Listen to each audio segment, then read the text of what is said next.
Welcome back to another GeekaWhat video. In today's video I'm taking over the best $500 gaming PC build for the months of August and September 2015. This build is easily capable of resolutions above 1080p in both the latest AAA titles and your favourite titles such as CSGO, World of Warcraft, League of Legends and Minecraft. So without any further ado, let's get straight into the build. The CPU I've gone for is a personal favourite of mine. It's the AMD Athlon X4 860K. This CPU is a great CPU, quad-core, which means it's compatible with all the latest AAA titles that will be released and that have been released very recently.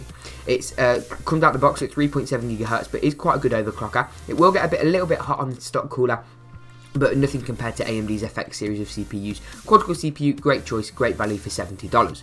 The motherboard is a good pair for this CPU, and I can tell you that from first-hand experience. It's the MSI A78M E35. I currently own this motherboard and I'm currently using it on a daily basis, and it is a very, very good performer, especially with the gaming at a slightly cheaper end. It's got USB 3, PCIe 3 X16, as well as PCIe sort of the legacy slots to make sure that you can put in all the different legacy components that you do wish. Great motherboard for $55.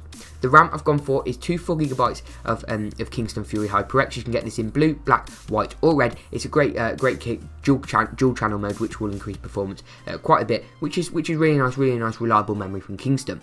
The storage I've gone for something slightly different than you usually see. This is a Western Digital WD Caviar Black. The black combines both the performance of an SSD and a hard drive into one, making boot times faster, but also giving you the mass storage you want for just a little premium over the hard drive solution, much cheaper than a separate hard drive and SSD. The 1TB will be plenty to store all your movies, music, games, etc., and it runs on SATA 3.6 GB/s.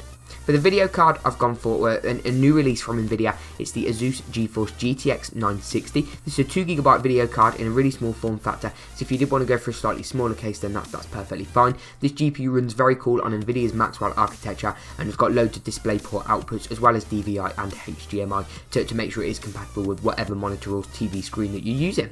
For the case, I've gone for one that I like. I've seen this a lot in person, had a bit of a play around with it. It's the Corsair Spec 03. It's got two white LED front intake fans as well as an exhaust fan to give you positive air pressure within the case and keep the interior components nice and cool, and that will help as well with your GPU acting as an exhaust. A great solid case, ATX mid tower for $40.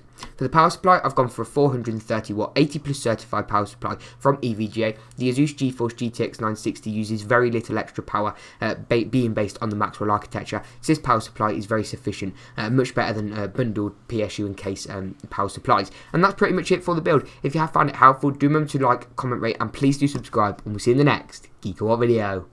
The video you've just been watching is all part of GeekaWhat's Big Summer. Check the links in the description below for 50 videos over 42 days and 6 weeks. The idea is to get loads of tech related content up, from tech terminology, tech reviews, tech news, PC builds, tech topics, along with a load of Windows 10 content, and my budget build guide 2015 and how to build a gaming PC 2015 tutorials.